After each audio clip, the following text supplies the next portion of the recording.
ஸ்ரீமதே ராமானுஜாய நமஹ. சங்கரருடைய மதம் என்ன, அதை எம்பெருமானார் எப்படி கண்டித்தார் என்பதை பார்த்தோம்.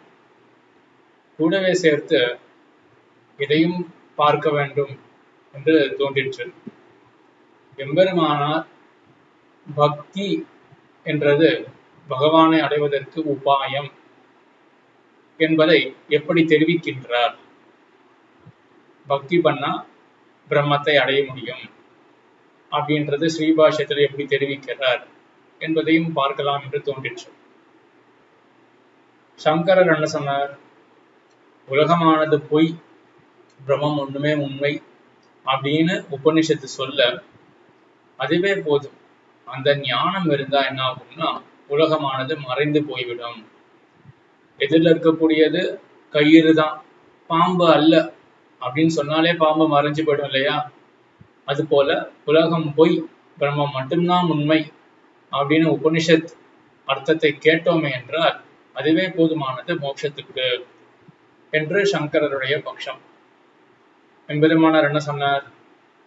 அப்படி இருந்ததே என்றால் உபனிஷத் சொல்ற உபன்யாசத்துக்கு போனாலே போதும் மோட்சம் கிடைச்சிடும் அப்படின்னு ஆயிடும். உபனிஷத் உபன்யாசத்துக்கு போனா என்ன ஆகும்? அந்த அத்வைத ஆச்சாரியர் என்ன சொல்லுவார்? பிரம்மம் மட்டுமே தான் உண்மை என்று உபனிஷத் சொல்லுகின்றது, உலகம் எல்லாம் பொய் அப்படின்னு கேட்ட மாத்திரத்திலேயே உலகம் மறைஞ்சு போயிடணும் இல்லையா? ஆனா அப்படி ஆறுதா தெரியலையே. அதுக்கு மேல சங்கரருடைய மதத்துல பதில் சொல்லுவார்கள். கேட்டா மட்டும் போதாது, அனவரத்தை பாவனை பண்ணணும் அப்படின்லாம் மேல அதுக்கு பதில் வர அதையும் எம்பெருமானார் கண்டித்தார் என்பதெல்லாம் முன்னாடி பார்த்தோம், சுருக்கமாக பார்த்தோம். நிறைய விஷயங்கள் இருக்கு, ரொம்ப சுருக்கமாக பார்த்திருக்கோம். சரி, இப்போ எம்பெருமானார் என்ன சாதிக்கிறார்? எம்பெருமானார் என்ன கண்டித்தார்? உபநிஷத்தினுடைய அர்த்தம் இதுதான் அப்படின்னு தெரிஞ்சா மட்டும் போதாது அப்படின்றது எம்பெருமானார் கண்டனம் பண்ணார் இல்லையா? அதுக்கு மேல எம்பெருமானார் சாதிக்கிறார், ரெண்டு ஞானம் சொல்றது உபனிஷத்து. அணுவித்ய விஜானாதி, அணுவித்ய பிரக்ஞாம் குர்வீத அப்படின்னு உபனிஷத் சொல்றது. ரெண்டு ஞானம், அறிந்த பிறகு மற்றும் இன்னொரு அறிவு என்று ரெண்டு அறிவை பத்தி உபனிஷத் சொல்றது. எம்பெருமானார் தெரிவிக்கிறார், ரெண்டு அறிவு என்ன என்றால், முதல் அறிவு பிரம்மம் இத்தகையது என்று உபனிஷத்தை கேட்டு நமக்கு பிறக்கக்கூடியது முதல் அறிவு. அந்த அறிவு மட்டுமே போராது. இதுதான் அத்வைத ஆச்சாரியர்கள் என்ன சொல்லுவார்கள்? இதுவே போதும், பிரம்மத்தை பத்தி தெரிஞ்சாலே போதும் அப்படின்னு எம்பெருமானார் கண்டிக்கிறார். இது போராது, இதுக்கு மேற்பட்ட மற்றொரு அறிவு இருக்கு. அது என்ன அறிவு? பிரம்மம் இத்தகையது அப்படின்னு அறிந்தாச்சு. அதற்கு பிறகு பிரக்ஞாம் குருவைத்த, அதுக்கப்புறம் பிரக்ஞா அப்படின்னு ஒண்ணு. அது என்ன பிரக்ஞா என்றால், இதுதான் உபாசனம். யாம் தேவதாம் துவம் உபாசே அப்படின்னு அங்கங்க உபனிஷத்துல இந்த ஞானம் அப்படின்னு சொல்ற இடத்துல எல்லாம் உபாசனம் உபாசனம் அப்படின்ட்டு உபனிஷத் சொல்லிட்டு வரும்.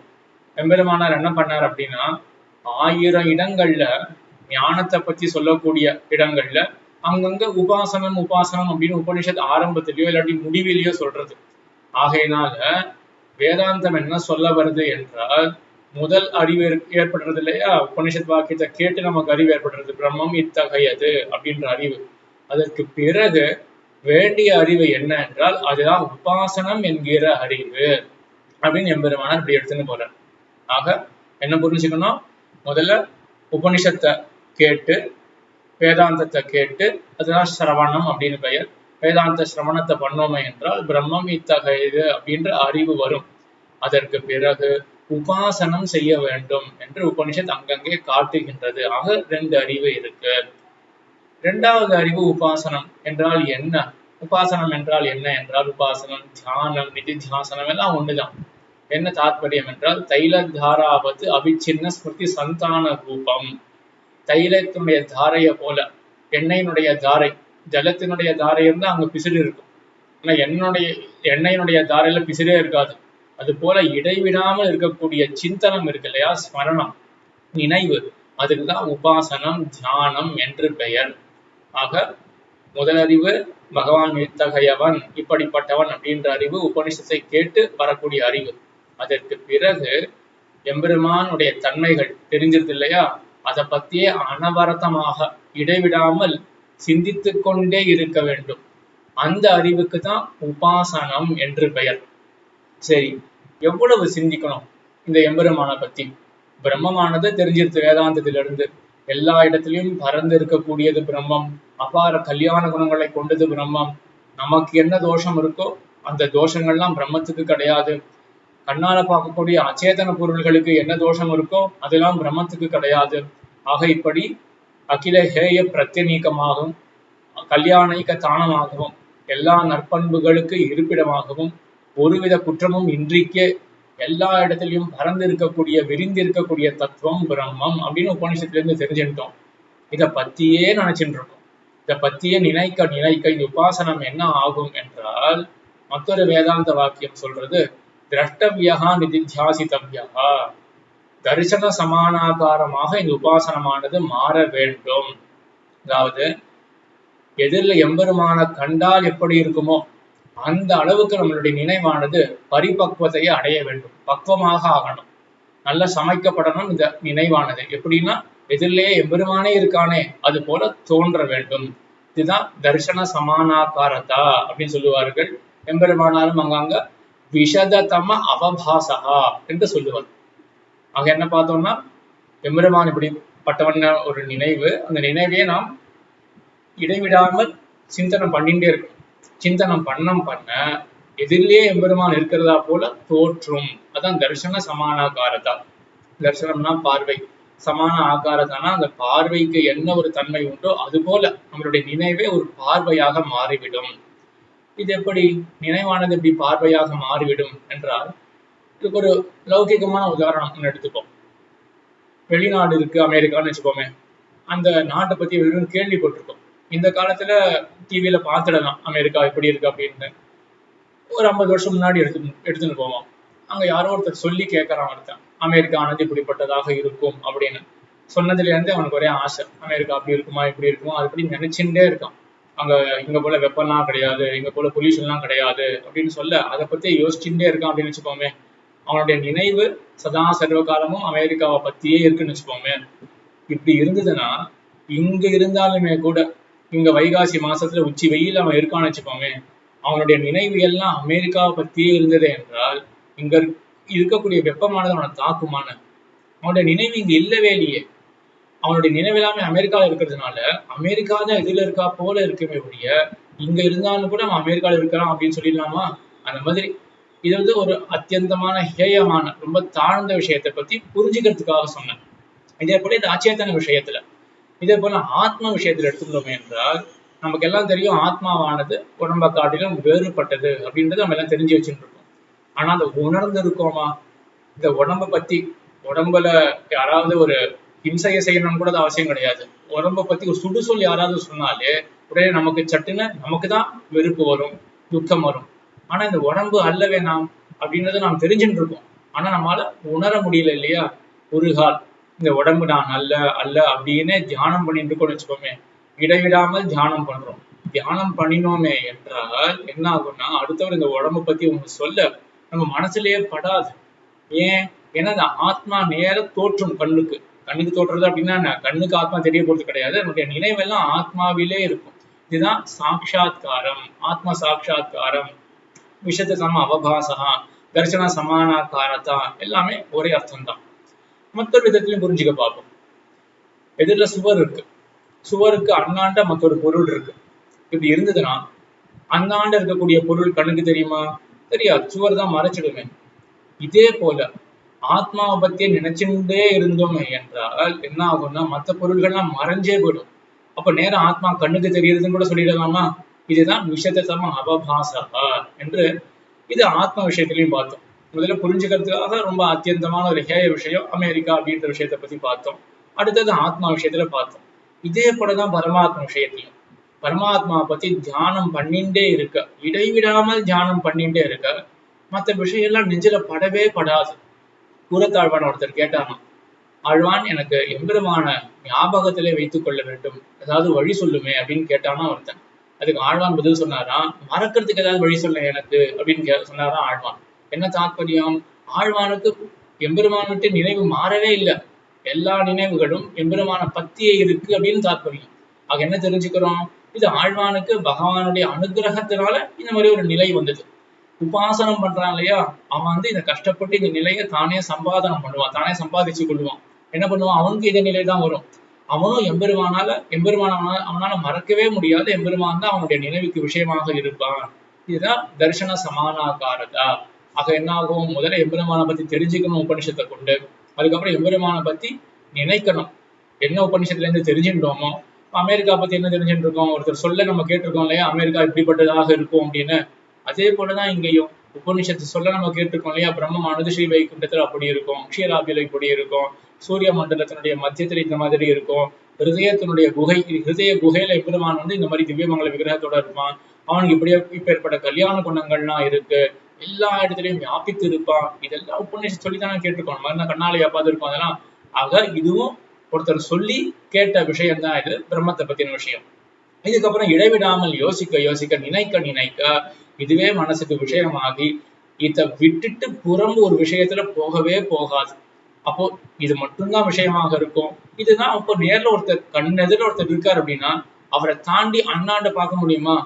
அந்த மாதிரி வச்சுக்கலாம். தர்ஷன சமானாகாரதா, நேர்ல பிரம்மம் காண்கிறா போல இருக்கக்கூடியது பிரத்யட்சமாக ஆயிடும் பிரம்மம் என்று சொல்லலாம். என்று இது எப்படி ஒரு இந்த நிலை? உபாசனத்தாலே வரும். உபாசனமாக எப்படிப்பட்டதாக இருக்கும்? இடைவிடாமல் நினைக்க வேண்டும். இது இரண்டாவது படி. ஆக எம்பெருமான பத்தி அறியறது உபனிஷத்தை கொண்டு, அறிந்த எம்பெருமான பத்தி இடைவிடாமல் நினைக்க வேண்டும் அப்படின்றது இரண்டாவது நிலை. தியானம் அப்படின்றதுக்கு வந்துட்டோம். சரி, பக்தி எங்க வருது? பக்தி எங்க வருதுன்னா, இந்த தியானத்துல நாம் அன்பை சேர்க்க வேண்டும்.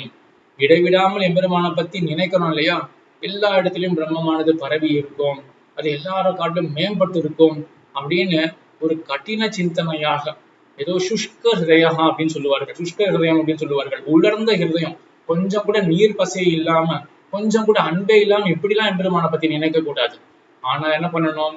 எம்பெருமான் இவ்வளவு மேம்பட்டவனா, இப்பேற்பட்டவனா எம்பெருமான், அவனுடைய சௌலபியம் என்ன அப்படின்னு எம்பெருமானத்துல பிரீத்தி விளையும்படியாகவும் எம்பெருமானை பத்தி நினைக்கணும். ஏன்னா அந்த குணங்களும் சொல்லப்பட்டிருக்கு உபனிஷத்துல. ஆக பிரீத்தியோட இப்பேற்பட்ட எம்பெருமான் என்னுடைய சுவாமி, எனக்கு இவ்வளவு எளிவனாக இருக்கான் அப்படின்னு அவனிடத்துல பிரீத்தியை சேர்க்க தியானமானது என்ன ஆகும்னா பக்தி ஆகும். ஆக தியானமே தான் பக்தி. இந்த தியானத்துல அன்பை சேர்த்தோம் என்றால் அதுதான் பக்தி. இந்த பக்தியினால மோட்சம் பெறுவான். இதெல்லாம் யாரு? பக்தி யோகத்தை உபாயமாக செய்கிறவனுக்கு இந்த பக்தியானது இந்த மாதிரி மோட்சத்தை பெற்றுக் கொடுக்கும். சரி, எம்பெருமானார் எப்படி சேர்த்தார்? பக்தி தியானம் அப்படின்றது நிறைய எடுக்கிறார் எம்பெருமானார். உபாசனம் தியானம் அப்படின்றதுக்கெல்லாம் வேதாந்த வாக்கியங்கள் நிறைய எம்பெருமானார் எடுக்கிறார். இந்த தியானத்தை பக்தியாக எப்படி மாத்தறார் என்றால், ஸ்ரீபாஷத்துல இந்த பக்தின்ற சொல் அவ்வளவா வருதே இல்லை. உபாசனம் வரும், தியானம் வரும். பகவத்கீதையில பக்தின்றது கொட்டி கிடக்கும் பக்தின்ற சொல்லு. ஸ்ரீபாஷத்துல பக்தின்ற சொல்லுக்கு அவ்வளவா இடம் கிடையாது. சில இடத்துல மட்டும் எம்பெருமானார் எடுக்கிறார். தியானத்தை பக்தியாக எப்படி மாத்துறார் என்றால், கட்டோபநிஷத்துல ஒரு வாக்கியம் இருக்கு, அதை கொண்டு தியானத்தை பக்தியாக மாத்துறார். இந்த கட்டோபநிஷத்து என்ன சொல்றதுன்னா, நாயமாத்மா பிரவச்சனேன லப்யா ந மேதையா ந பகுனா ஸ்ருதேன எமே வைஷ ஆத்மா குருணத்தே தேன லப்யா தனு ஸ்வாம் என்று அந்த பிரம்மத்தை எவ்வளவு தியானம் பண்ணாலும் அடைய முடியாது அப்படின்னு உபனிஷத்து சொல்றது. இது என்னது? தியானம் பண்ணா பிரம்மத்தை அடைய முடியும் அப்படின்னு சொல்ற உபனிஷத்து தியானம் பண்ணா அடைய முடியாது அப்படின்னு சொல்றது அப்போ முரண்பாடு இல்லையா என்றால், வரட்டு தியானத்தினால அடைய முடியாது அப்படின்னு தாற்பயம். அப்ப எப்படி தியானம் பண்ணணும்? எமே வைஷ பிரணத்தே தேன லப்யா, அந்த எம்பெருமான் தியானத்தினால அடைய முடியாது. எப்படி அடையப்படுவான் அந்த எம்பெருமான் என்றால், எந்த ஜீவாத்மாவை வரிக்கின்றானோ, எந்த ஜீவாத்மாவை தேர்ந்தெடுக்கின்றானோ அந்த ஜீவாத்மா பிரம்மத்தை பகவானை அடைவான் அப்படின்னு உபனிஷத்து சொல்றது. இதை கொண்டுதான் எம்பெருமானார் பக்தி அப்படின்ற தத்துவத்தை கொண்டு வர்றார். எப்படி கொண்டு வர்றார் என்றால், சரி, எம்பெருமானை யார் அடைய முடியும்? எந்த ஜீவாத்மா எம்பெருமானால வரிக்கப்படுகின்றானோ அந்த ஜீவாத்மா எம்பெருமானை அடைவான் என்றால், சரி, எந்த ஜீவாத்மாவை வரிப்பான்? வரிக்கிறதுனா தேர்ந்தெடுக்கிறது. 1000 ஜீவாத்மாக்கள் இருக்கார்கள், இந்த ஜீவாத்மாவை தான் எம்பெருமான் தேர்ந்தெடுப்பானா? ஏன்? எப்படி தெரியும்? என்ன நிச்சயம் அங்க என்றால், அதுக்கு எம்பெருமானார் சாதிக்கிறார், பிரியத்தமையே வகி வரணீயோ பவதி. எந்த ஜீவாத்மா எம்பெருமானுக்கு மிகவும் வேண்டப்பட்டவனாக, மிகவும் பிரியமாக இருக்கின்றானோ அந்த ஜீவாத்மாவை எம்பெருமான் தேர்ந்தெடுப்பான், வரிப்பான். சரி, எந்த ஜீவாத்மா எம்பெருமானுக்கு அப்பேற்பட்ட பிரியத்தமனாக இருப்பான், மிகவும் வேண்டப்பட்டவனாக எவன் இருப்பான் என்றால், எந்த ஜீவாத்மாவுக்கு எம்பெருமானிடத்துல நிரதிசய பிரீத்தி, மிகவும் அதிகமான பிரீத்தி இருக்குமோ அந்த ஜீவாத்மா இடத்துல எம்பெருமான் மிகவும் பிரீத்தியை காட்டுவான் அப்படின்னு. இப்ப என்ன வந்திருக்கீங்க, ஜீவாத்மா இடத்துல எம்பெருமானுக்கு பிரீத்தி இருக்கு. எந்த ஜீவாத்மா இடத்துல எம்பெருமானுக்கு பிரீத்தி இருக்கும்? எந்த ஜீவாத்மாவானது எம்பெருமானிடத்துல பிரீத்தியை வைக்கின்றதோ அந்த ஜீவாத்மாவுக்கு எம்பெருமான் அந்த ஜீவாத்மா இடத்துல எம்பெருமான் பிரியமாக இருப்பான், பிரீத்தி கொண்டவனாக இருப்பான் அப்படின்னு இந்த உபனிஷத் தெரிவிக்கிறது இல்லையா? வந்தாச்சே பக்தியானது. அப்போ ஜீவாத்மாவானவன் எம்பெருமானிடத்துல பிரீத்தியை வைக்க வேண்டும் அப்படின்னு சொல்லப்படுறது இல்லையா? அப்போ தியானத்தினால எம்பெருமான் அடைய முடியாது அப்படின்றதுக்கு என்ன தாற்பயம்? வரட்டு தியானத்தினால அடைய முடியாது. அப்போ என்ன வேண்டும்? பிரீத்தி வேண்டும் அப்படின்றது அர்த்தம் வந்தாச்சு இல்லையா? இததான் எம்பெருமானார் சேர்த்து என்ன பண்றாருன்னா, அப்போ பிரீத்தியுடன் கூடின தியானம் அதுதான் பக்தி. இந்த பக்தி தான் உபாயம் பகவானை அடையறதுக்கு என்று இதுதான் வேதாந்தத்துக்கு கருத்து. இப்படி எம்பெருமானார் இப்படிதான் பக்தியை கொண்டு வரார் ஸ்ரீபாஷ்யத்துல. ஆக இதுவும் ஒரு முக்கியமான விஷயம், பார்க்க வேண்டியதாக இருந்தது என்று தோன்றிட்டு அதனாலதான் இதை விண்ணப்பிச்சேன். ஆக என்ன இங்க படிகள் என்ன ஞாபகம் வச்சுக்கணும்? உபநிஷத்தை கேட்டு பகவான் இத்தகையவன் அப்படின்ற முதல் அறிவு ஏற்படும், அது ஞானம். அதற்கு பிறகு எப்படி எம்பெருமான அறிஞ்சிருக்கோமோ இடைவிடாமல் தியானம் பண்ண வேண்டும், இடைவிடாமல் சிந்தனம் பண்ண வேண்டும். அது இரண்டாவது படி, இரண்டாவது ஞானம், அதுதான் உபாசனம் தியானம் என்றது. அந்த தியானத்திலே அன்பை கலக்க வேண்டும், பிரீத்தியை கலக்க வேண்டும். அப்படி கலந்தோமே என்றால் அந்த தியானமே பக்தி ஆகின்றது. அந்த பக்தியினால பகவான் அடையப்படுகின்றான் என்று இந்த படிக்கட்டு தான் ஸ்ரீபாஷ்யத்துல எம்பெருமானார் காட்டி கொடுத்த ஒரு சோபானம், ஒரு படிக்கட்டாக இருக்கு என்று. இப்படிதான் பக்தியால எம்பெருமான் அடையப்படுவான் என்று ஸ்ரீபாஷ்யத்தை காட்டினார். ஆனா நாமெல்லாம் பிரபன்னர்கள், பக்தி யோகத்தை நம்ம விட்டவர்கள், பிரபத்தியே எம்பெருமான உபாயம் என்று பற்றக்கூடியவர்கள். அது அந்த விஷயங்கள்லாம் கொஞ்சம் மற்ற ஒரு அவசரத்துல அந்த விஷயங்கள்லாம் பார்க்கலாம் என்று சொல்லி அமைகின்றேன். ஆழ்வார் திருவடிகளே சரணம், எம்பெருமானார் திருவடிகளே சரணம், ஜீயர் திருவடிகளே சரணம்.